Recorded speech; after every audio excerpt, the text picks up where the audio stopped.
सुंदरबन जंगल में राधा चिड़िया अपने एक अंडे के साथ रहती थी। उसने पहला अंडा दिया था, इसलिए अपने अंडे का वो बहुत ख्याल रखती थी और उसके पास से हटती नहीं थी।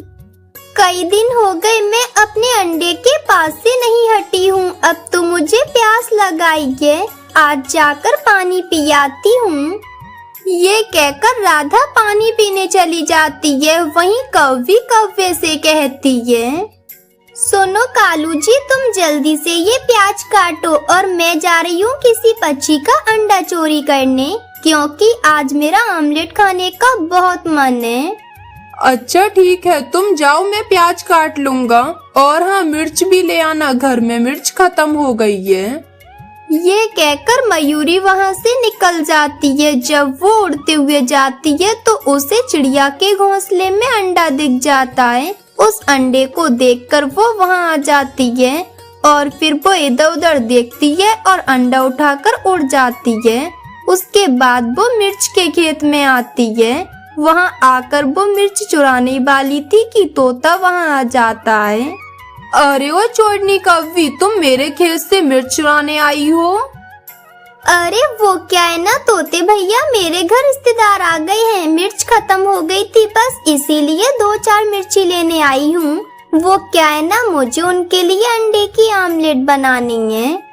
अरे कौवी, तुम ये अंडा कहाँ से ले आई हो? किसी पक्षी का तो नहीं चुरा लाई हो? अरे नहीं, मैंने चुराया नहीं है, ये तो मैं मुर्गी का अंडा खरीद कर लाई हूँ 20 रुपए में।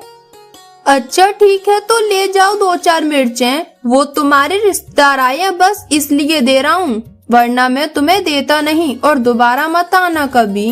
वो मयूरी तो फिर मिर्च और अंडा लेकर घर आती है। घर आकर वो कौवे को देखकर कहती है, अरे कालू जी, क्या हुआ, तुम क्यों रो रहे हो? मैंने रोने के लिए थोड़ी बोला था, मैंने तो प्याज काटने के लिए बोला था। कहीं यहाँ कोई आया तो नहीं था? अरे नहीं भाई, कोई नहीं आया यहाँ, वो तो इस प्याज की वजह से आंसू आ गए हैं। अच्छा, तो प्याज की वजह से तुम रो रहे हो? देखो, मैं ये मिर्च और अंडा ले आई हूँ। जब मैं मिर्च चोरी करने गई तो वहाँ तोता आ गया था। अरे वो तो हर समय अपने खेत की रखवाली करता रहता है, जब भी वहाँ जाओ तुरंत आ जाता है वो। वैसे मयूरी, तुम ये अंडा किसका चुरा कर लाई हो? अरे मुझे नहीं पता कि किसका है, ये तो मुझे घोंसले में मिला तो मैं उठा लाई। और वैसे भी मैं पता करके क्या करूँगी, मुझे तो बस आमलेट खानी है। चलो अब मैं आमलेट बनाती हूँ। ये कहकर मयूरी चूल्हे पर कढ़ाई रख लेती और आग जला लेती है। अरे मयूरी, ये क्या, ये तो अंडा हिल रहा है, लगता है बच्चा बाहर आने वाला है। अरे हमारी तो किस्मत ही खराब है, जब भी आमलेट खाने का मन करेगा कोई ना कोई परेशानी हो ही जाएगी। वो ऐसे बात कर रहे थे कि तभी अंडा फूट जाता है और उसमें से एक बेटी चिड़िया बाहर निकलती है, जो कि उन दोनों को देखकर कहती है, मम्मा क्या बना रही हो, खुशबू अच्छी आ रही है। और पापा, आप तो अभी बैठकर देख रहे थे, ये नहीं कि मैं मदद कर दूं अंडा तोड़ने में। वो चिड़िया ऐसे कह रही थी और दोनों पति पत्नी तो बस उसे देखे जा रहे थे। अरे मम्मा पापा, आप दोनों इतने काले क्यों हैं? जब मैं बाहर बच्चों के साथ खेलने जाऊंगी तो वो मेरा मजाक बनाएंगे कि मेरे मम्मा पापा काले हैं। मम्मा, आप रंग गोरा करने वाली क्रीम लगा लेना, पापा तो काले ही अच्छे लग रहे हैं। अरे ओ चिड़िया, कम बोल, कम, छोटी है छोटी की तरह रहे। अरे जब से आई है तब से बोले ही जा रही है। अरे मयूरी, खाली हमने तो भली आमलेट। अरे कितने मन से आज आमलेट बना रहे थे, वो भी इसने खाने नहीं दी। वो दोनों कौवा कौवी क्यूटी को घोंसले में बिठाकर खुद बाहर घूमने चले जाते हैं। वहीं चिड़िया तो घोंसले में अपना अंडा न देखकर रो रही थी। हाय मेरा अंडा, कौन दुष्ट मेरे अंडे को चुरा ले गया। मैंने एक पहला तो अंडा दिया था, उसे भी कोई चोर ले गया। मेरे अंडे से बच्चा बाहर आने ही वाला था, अब मैं अपने अंडे को कहाँ ढूंढूं? वो राधा ऐसे रो रही थी, वहीं कौवा कौवी आपस में बात कर रहे थे। अरे मयूरी, अब ये अंडे में से बच्ची बाहर निकली है, तुम इसका क्या करोगी? तुम जिस घोंसले में से इस अंडे को लाई थी उसी घोंसले में रखा उसे। कम से कम हम बच तब भी जाएंगे। अगर किसी को पता चल गया तो हमें 25 जंगल से निकाल देंगे। अरे तुम चिंता ना करो, आज रात को मैं उसे गायब कर दूंगी। वो ऐसे बात कर रहे थे कि तभी चिड़िया वहाँ आ जाती है और उनसे कहती है, कौवी बहन, कौवी भैया, मेरा अंडा चोरी हो गया है। आपने किसी को मेरा अंडा ले जाते हुए देखा क्या? मेरा अंडा मिल नहीं रहा है। अरे नहीं, हमने नहीं ले जाते हुए देखा किसी को तुम्हारा अंडा। हम तो बस अभी 5 मिनट पहले ही यहाँ आए हैं। कोई बात नहीं, मैं किसी और से जाकर पूछती हूँ, शायद किसी और पक्षी ने देखा हो। चिड़िया तो ऐसा बोलकर चली जाती है। तब कालू कौवी से कहता है, अरे मयूरी, इसका मतलब तुम राधा का ही अंडा चुरा ले आई हो? अरे तो मुझे कौन सा मालूम था कि वो चिड़िया का घोंसला है, वरना मैं लेके ही नहीं आती। तभी उसमें से चिड़िया की बच्ची निकली है, वरना किसी और पक्षी का होता तो कोई दूसरा पक्षी निकलता। लेकिन अब चुप रहो, उसी में भलाई है, क्योंकि अगर किसी को पता चल गया ना तो हमारा यहाँ रहना मुश्किल हो जाएगा। अरे नहीं मयूरी, ऐसा ना करो बेचारी चिड़िया के साथ। देख रही हो तुम, वो कितनी परेशान हो रही है उसके लिए, और उसे पता भी नहीं है कि उसके अंडे से बेटी चिड़िया निकल आई है। ऐसा करो, तुम उसकी बच्ची को उसे दे आओ, उसके चेहरे पर थोड़ी हंसी तब भी आ जाएगी। हाँ पति जी, तुम बात तो सही कह रहे हो, लेकिन वो चिड़िया मुझे जरूर सजा देगी। पर कोई नहीं, अगर वो सजा देगी तो मैं हंसते हंसते ले लूंगी, लेकिन मैं उसे रोते हुए नहीं देख सकती। एक माँ है वो, अगर हम उसके बच्चे को ऐसे उससे जुदा करेंगे तो उस पर क्या बीतेगी। अगर इस जगह मैं होती तो क्या होता। इसलिए अब मैं नहीं रुकूंगी, मैं उसकी बेटी को उसे देने जा रही हूँ।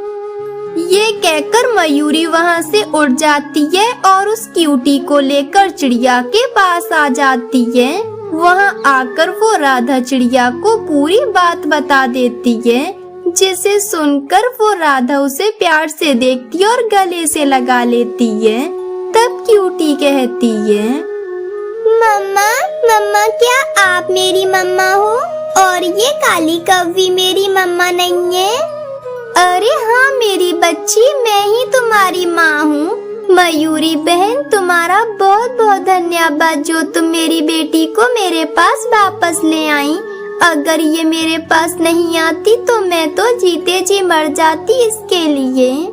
अच्छा, तो आप मेरी मम्मा नहीं हो, चलो अच्छा है। वैसे भी आप काली थी। अब सही है, अब मुझे जंगल के पक्षियों के बच्चों के साथ शर्मिंदा नहीं होना पड़ेगा, क्योंकि मेरी मम्मा तो बहुत सुंदर है। ये सुनकर तो वो तीनों हंसने लगती हैं। तब मयूरी कहती है, अच्छा ठीक है दादी अम्मा, अब तुझे शर्मिंदा नहीं होना पड़ेगा, क्योंकि तेरी मम्मा सुंदर है। अच्छा राधा, तो अब मैं चलती हूँ, ख्याल रखना तुम इसका। बहुत अच्छी है ये, बहुत हंसाती है।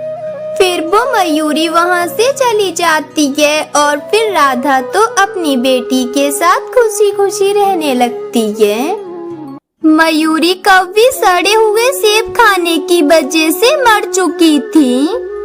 मयूरी, तुमने लालच में आकर वो सड़े हुए बेकार कीड़ों वाले सेब क्यों खाए? अगर मुझे बता देती तो मैं किसी भी पक्षी के घर से भोजन चुरा लाता, तुम उसे खा लेती। पर तुमने ये क्यों खाए बेकार सेब? अरे पापा, आप भी ऐसे ही बोल रहे हो अभी। अरे जब मम्मा आपको बोलती थी भोजन के लिए तब तो आप सुनते नहीं थे, तो अब मम्मा भोजन में कुछ तो खाएंगी, इसीलिए उन्होंने वो कीड़ों वाले सेब ही खा लिए। वो कालू कौवा बहुत ही ज्यादा आलसी था। वो कभी खुद से भोजन तो ढूंढ कर लाता ही नहीं था, बस दूसरों के भोजन को ही चुरा कर खाता था और हर समय चोरी करने की ताक में ही रहता था। दूसरे दिन बारिश शुरू हो जाती है। कौवे का बेटा भूखा था और वो बहुत परेशान थे। मुझे बहुत भूख लगी है पापा, मुझे भोजन लाके दो, नहीं तो मैं भी वो कीड़े वाले बेकार सेब खा के मर जाऊंगा। अरे बेटा, बाहर तो जोरों की बारिश हो रही है और मुझे ये भी नहीं पता है कि भोजन कहाँ मिलेगा। हाँ तो ऐसा करो कि आप चिड़िया आंटी के साथ चले जाओ। मम्मा भी कई बार चिड़िया आंटी के साथ गई है भोजन लेने। वो कालू तो फिर अपने बेटे की बात मान लेता है और वो घर से निकल जाता है। वो बारिश में चिड़िया के घर जाता है और वहाँ जाकर उसके दरवाजे पर दस्तक देता है। तब चिड़िया बाहर आ जाती है। चिड़िया, मेरी मदद कर दो। वो क्या है ना, तुम्हें तो पता ही है, मेरी पत्नी मर गई है, मेरा बेटा घर में अकेला है और वो भूखा है, घर में एक दाना तक नहीं है, तो तुम मुझे भी अपने साथ ले चलो भोजन लेने। अरे हाँ कौवे भैया, मैं भोजन लेने जाने ही वाली थी। अच्छा हुआ तुम सही टाइम पर आ गए। चलो हम चलते हैं, मैं अपनी बेटी को और बता दूँ। सुनो पिंकी बेटी, मैं भोजन लेने जा रही हूँ कालू भैया के साथ, तुम यहीं रहना। लेकिन मम्मा, बाहर तो बहुत तेज बारिश हो रही है, आप ऐसी बारिश में कैसे जाओगी भोजन लेने? अरे कैसे जाते हैं, उड़कर जाऊंगी और कैसे जाऊंगी। आप चिंता ना करो, मैं तो ऐसी बारिश में कई बार गई हूँ भोजन लेने, मुझे तो आदत है, मैं चली जाऊंगी। वो राधा तो फिर कौवे को लेकर भोजन के लिए निकल जाती है। राधा को पता था कि भोजन कहाँ मिलता, इसलिए वो तो सीधा उसी जगह पहुँचती है जहाँ भोजन मिलता था। देखो कालू भैया, यहाँ ये इतना भोजन बचा है, चलो हम इसे ले जाते हैं, इससे हमारे 2-3 दिन तो बीत ही जाएंगे। हाँ चिड़िया, यहाँ तो बहुत भोजन है, चलो सही है कि हमें मिल गया। चलो कौवे भैया, तो तुम ये भोजन इकट्ठा करो, तब तक मैं एक केला का पत्ता ले आती हूँ। वो क्या है ना, मेरे घर की छत में एक छेद हो गया है, तो बारिश का पानी आ रहा है, तो उसे लगाने से पानी नहीं आएगा। मैं अभी आती हूँ केले के पत्ते लेकर। हाँ तो फिर ठीक है, तुम पत्ते ले आओ, मैं भोजन इकट्ठा कर ले रहा हूँ। ये कहकर चिड़िया तो वहाँ से उड़ जाती है। तब इधर कौवा कहता है, ये इतना सारा भोजन है, तो क्यों ना मैं इस सबको इकट्ठा करके अपने घर ले जाऊं, इससे मेरे काफी दिन गुजर जाएंगे और मुझे दोबारा नहीं आना पड़ेगा। मैं ही ले जाता हूँ इस सारे भोजन को। वो कौवा तो फिर सारा भोजन लेकर वहाँ से चला जाता है और चिड़िया तो उस केले के पेड़ के पास आ जाती है। सुनो मेरे पेड़ दोस्त, मैं आपके पास एक केले का पत्ता लेने आई हूँ। वो क्या है ना, मेरे घर की छत में एक छेद हो गया है और बारिश का पानी आ रहा है, तो क्या मैं एक पत्ता ले लूँ? अरे हाँ चिड़िया रानी, क्यों नहीं, मैं तो सबकी मदद ही करता हूँ और वैसे भी मेरे पत्ते तो हैं ही इसीलिए कि मैं सबकी मदद करूँ और जब फल लगे तो सबको फल खाने को दूँ। तुम मेरे पेड़ से पत्ता ले जा सकती हो। वो चिड़िया तो फिर एक पत्ता लेकर वापस उसी जगह आती है, तो वो देखती है कि वहाँ कौवा नहीं था। अरे ये क्या, ये कौवा कहाँ गया? यहाँ तो भोजन भी नहीं है और कौवा भी नहीं है। कौवे भैया, अरे ओ कौवे भैया, कहाँ हो तुम? वो चिड़िया तो कौवे को आवाजें देती है, पर वहाँ तो कौवा था ही नहीं जो वो सुनता। कौवा तो कब का घर आ चुका था। तब वो कहती है, शायद कौवा घर चला गया होगा, मुझे आने में देर हो गई, इसीलिए उसने मेरा इंतजार नहीं किया। वो चिड़िया तो फिर वहाँ से उड़ जाती है और वो सीधी कौवे के यहाँ आती है और उसे आवाज लगाती है, भैया, कौवे भैया, दरवाजा खोलो और मेरे हिस्से का भोजन लाओ, मुझे दे दो। अरे कौन सा भोजन, कैसा भोजन? मेरे पास कोई भोजन नहीं है तुम्हारे हिस्से का, जाओ यहाँ से। अरे कौवे भैया, वो भोजन मैंने देखा था और मैं ही तुम्हें वहाँ लेकर गई थी, फिर भी आप ऐसी बात कर रहे हो। हाँ तो क्या करूँ मैं, तुम जाओ यहाँ से, मुझे तंग मत करो, मुझे भोजन खाने दो।